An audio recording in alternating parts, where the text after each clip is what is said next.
Now, this has made me sick to my stomach. It is truly horrifying, beyond your imaginations. Sometimes devil tries to repeat the most horrific time slots from the history to the people of the world to witness. That shouldn't be done. Several movies have been produced and made based on this true story.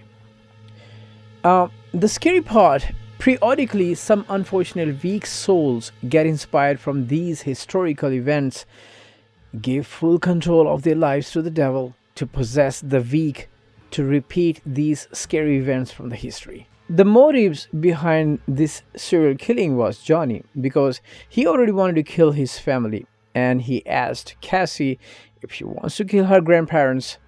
If so, let's be Bonnie and Clyde. Whose idea was that? Was that also talked about at Peachtree Ridge Park? Yes, that was Johnny's idea. Cause then, that's the reason why he asked me if I wanted to kill my grandparents. Cause he wanted to already kill his family, and he was like, "Let's be Bonnie and Clyde." Have you seen the movies? Of course. You have or you haven't? Yes, of course I have. Of course. Of course, You're too young. I didn't I'm think. 29 and I haven't. Thank you. Yeah, my mom was really into like old movies, so Okay. as I was a child, I used to watch like a lot.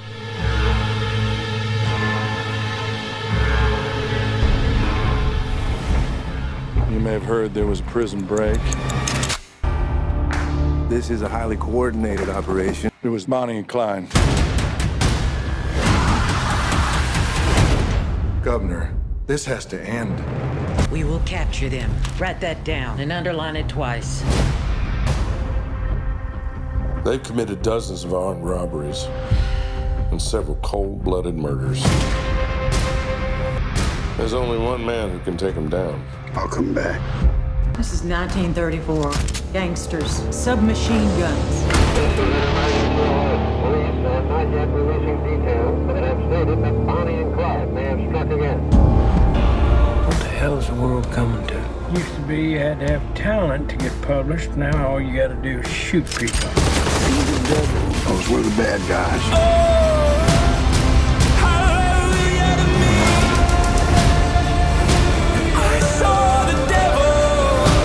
Come on.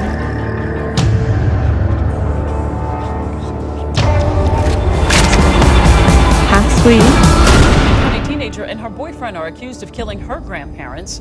New this hour, investigators tell us they also plan to commit more murders. And after killing their own grandparents, they were busy in smoking pot and drinking.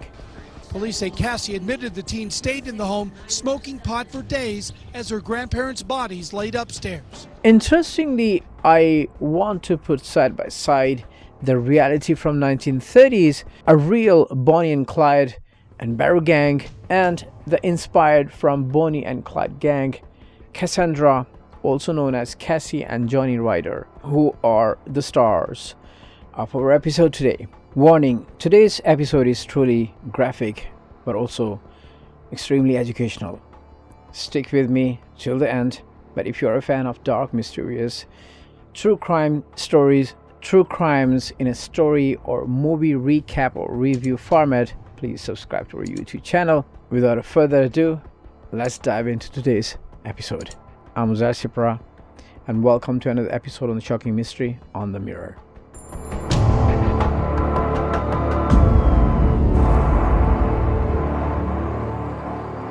Two teenagers, Cassie or Cassandra and Johnny Ryder, make a hit list.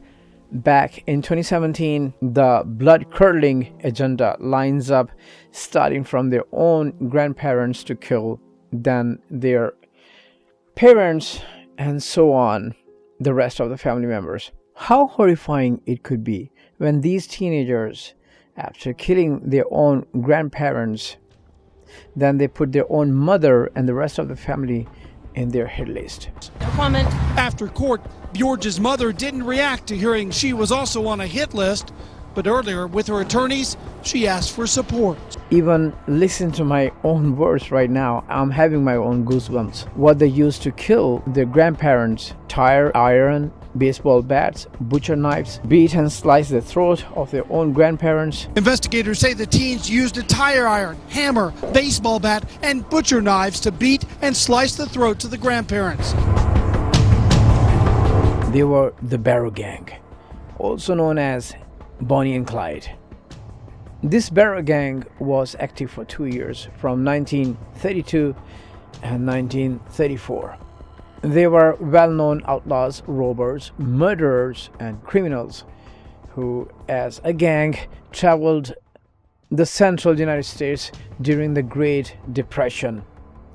The Great Depression of 10 years of the global economic downturn from 1929 to 1939. The period was characterized by the high rates of unemployment and poverty.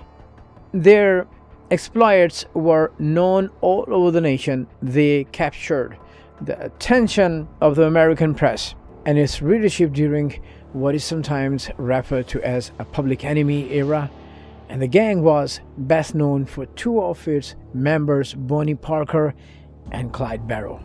An unmarried couple, Clyde Barrow, was the leader. Other members included Clyde's older brother, Marvin Buck Barrow, Buck Barrow's wife, Blanche Barrow, W.D. Johns Henry, Methvin Raymond Hamilton Jones, Joe Planner, Joe Palmer, Ralph Fultz. As you will witness, this teenager is a heartless human, but on the other hand, I feel so sorry for her to be surrounded by the company or companies in her life that would destroy her piece by piece, until she thought this is the only escape for her to get out from her family troubles. This case is a straight warning to the parents to keep an eye on their children. But again, the problem is, if the parents has no education, what can they teach their children? According to the GwinnettCounty.com, April 6, 2017, 6:09 p.m., welfare check requested for 1911 for a long run Lawrenceville by the family member who had not heard from the couple in approximately 1 week. Police responded, knocked on the door, and nothing suspicious were found. On April 6, 2017, 8:19 p.m., check often as possible requested due to not having any contact with the couple. April 7, 2017, 8:58 p.m., missing persons report filed by the family member for the Randall Bjorg. April 8, 2017, 11:13 p.m., police force entry into the 1911 Furlong Run, Lawrenceville, and the two victims were discovered. April 9, 2017, 3:57 a.m., stolen vehicle found at 425 McGuinness Ferry Road. April 09, 2017, 12:13 p.m., SWAT apprehends Johnny Ryder and Cassandra Bjorg at the location, and they are transported to the hospital with self-inflicted knife wounds to their wrists. The idea, after killing Cassie's grandparents, they could come to Johnny's grandparents, the family members, to kill them. At the time, an officer asked about her grandparents, did they really deserve this? She said, yeah, I feel terrible. I mean, I feel like the worst person on the planet. But at the same time, I wanted to kill myself, like I couldn't handle it anymore. I mean, do you feel bad about what happened? Do you think she deserves what happened? Or what, how are you feeling right now? I'm not in your shoes, With my grandparents? Yeah. I mean, I feel terrible. I mean, I feel like the worst person on the planet, but at the same time, I don't know, it's really weird. Like, I'm really sad about it, and that's like one of the reasons why I wanted to, kill myself. There was so much stuff going on between me and my grandparents already. Was it kind of just more getting away from your own family? It was more kind of just getting away. I also learned something when the officer asked what you guys have done to your grandparents. I don't see emotions, but talking about your friend, you are full of emotions. Where she replied, because she was too close to me. She was always there when I was left alone and my grandparents weren't there. Then again, officer asked if your friend knew about your grandparents, whatever you have done to them. She replied no, and then she started crying. She started sobbing. And the officer asked her if she was really a runaway, and then she replied no, actually my grandma, she kicked me out. I was chilling with Johnny and my other friends, Sabrina. I found my grandma asleep, and my grandma expressed frustration, suggesting that if I was unhappy, they would seek alternative accommodation for me. So this unexpected outburst prompted me to assert that if they were to find another place for me to stay, so she would seek alternative arrangements elsewhere for herself. What happened, starting from when you ran away, I guess? Is that the 31st? Do you remember? Or 28th or something like that? I didn't really run away. My grandma, kicked me out. Okay. Because, this is what happened. I was chilling with Johnny and my other friend Sabrina, and I came home because, it was time for curfew, because I didn't want to violate my probation. So I came home, and my grandpa was asleep, and my grandma got really mad at me, and she was, saying, oh, if you don't like it here, we're just going to find somewhere else for you to stay. And she just said that out of the blue. She just got really mad for some reason. And so I was just if you're going to find another place for me to stay, I'm just going to leave. When the officer asked, when you left, where did you go? She was with Johnny at the hotel, and he asked her, what if you can murder your grandparents? And she asked him why. He said, because I see what you are going through and have been going through, so you should move on with your life by yourself without them. From my understanding, she could have taken a short break where you could understand or talk with others to find better solutions. But again, people are either messed up because of the company they are with. So unfortunately, she was with someone who could not give anything good to others but bad ideas and bad life. On the other hand, I feel sorry for Cassie, what she was really going through, as Johnny said. But the difference is, if she had a mature company with her who could guide her on the right path, she could be a saved soul today, living her life full of opportunities. She was that frustrated, she wanted to grab her stuff, but then her mother pushed her out of the door, and then she called the cops on her. According to Cassie, her grandma usually sleeps around 11 to 11:30 p.m., so they decided to break in the house from the backyard where the fence was. That's what she managed to cut and made the path for Johnny to enter, wearing all red as Johnny was wearing black. So the officer asked her, how did you move up to the house? How'd you move up to the house? Well, we went up the stairs. The decking stairs? Yeah, okay. The back deck. And my grandma was still up because we got there a little bit early. So we went back down, and we were kind of just chilling over where... the shed is? Yeah, we were just chilling by the shed. And then we saw that the lights turned out, and then we just stayed outside for a little bit longer just to, wait. And then I already had the keys to my house because I already had a set of keys, so I was able to unlock the back door. And then that just made everything easier. Which she did, unlock and made Johnny to enter after her. When the officer asked if you had anything in your hand. Hold on, did you guys have anything in your hands, or you just... Yeah, I had, what's it called? It's one of those car tool things. Is it to do a tire, or is it to tire fix iron. it? It was a tire iron, so I had one of those. Where'd you get that at? Johnny's car. He brought a black book bag with the duct tape in it, they were wearing hospital blue colored gloves. They went upstairs quietly. She entered her grandma's room, where Johnny entered Cassie's grandpa's room. As they were both in each rooms, Cassie heard yelling in her grandpa's room, where she started to hit her grandma with the tire iron. All in sudden, she stopped hearing the noises coming from the grandpa's room. And then she saw Johnny coming to her grandma's room, helped Cassie to tie her up with the duct tape. Now, this is one of the scariest part.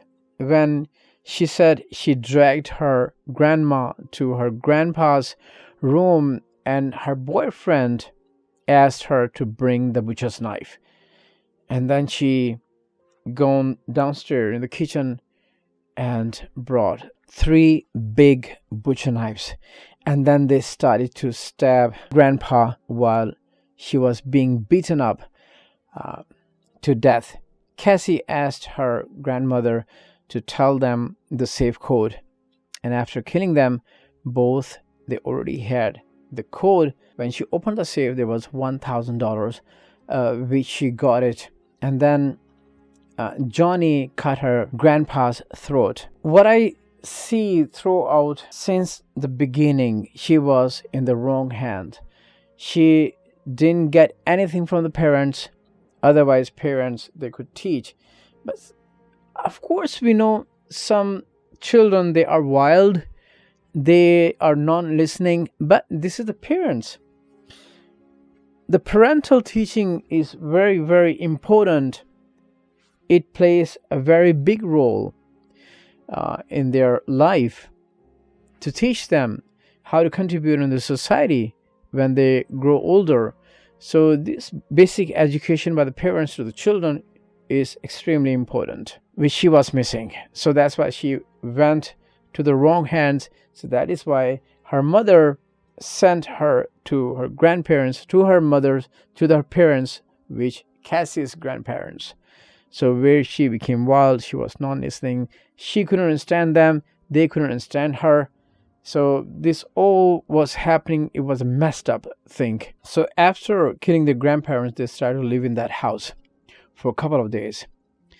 And Cassie told her friends that my grandparents went on vacation for like 2 weeks to make people believe she used her grandma's phone to text her family members, so they knew they are out for vacation. To fast forward and to summarize this, they will be getting out of the prison when they will be 80. But again, if they could live that long.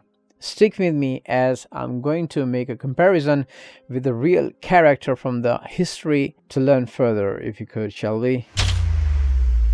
If I make a comparison with the characters from the history, it's really tough. But if I see the similarity of the life curves, then I understand this is very unfortunate. Like real Bonnie Elizabeth Parker, who was a bride and wanted to become an artist. Unfortunately, when she met Clyde, her company with the Clyde put her there where it became impossible for her to come out of the situation. The infamous Bonnie Elizabeth Parker was born on October 1, 1910 in Ravenna, Texas. Bonnie's life took a dramatic turn when she met Clyde Barrow in 1930. Together, they embarked on a crime spree that would capture the nation's attentions. She was known for her charm, wit, and striking appearance. Despite her involvement into the criminal activities, many saw her as a tragic figure caught up in circumstances which was beyond her control. Alongside Clyde Barrow, Bonnie committed a series of the bank robberies, car thefts, and murders across the central United States during the Great Depression. Their exploits were sensationalized by the media, turning them into folk heroes for some and public enemies for others. However, on 23rd of May 1934, when law enforcement ambushed Bonnie and Clyde in Glenville Parish, Louisiana, the couple was killed in the hail of the bullet, bringing an end to their criminal reign. This made me sick to my stomach. Parents, please keep an eye on your kids. They are the future. Not in a million years did I ever think something like this would ever happen. This is truly tragic for Cassie. This is tragic for victims' family. This is truly tragic for the society to see someone lost the path of the righteousness and become the victim of the circumstances. And sometimes I wish if we could undo the past, go back into the past and undo the things to fix the futures. But we all know this is not possible. But it is rather possible to educate ourselves and to stay in control, no matter what happens.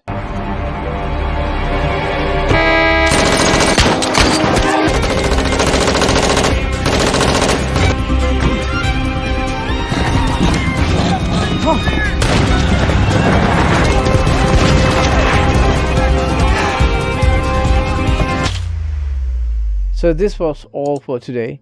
Before closing down, if you're a fan of the mysterious, dark, strange in story, movie review or recap format, please subscribe to our YouTube channel. And if you have your own story you want to share with me, you can share with me on my Instagram, which is uzair.sipra. And as always, please take care of yourself and your surrounding. I'm Uzair Sipra. Until next time.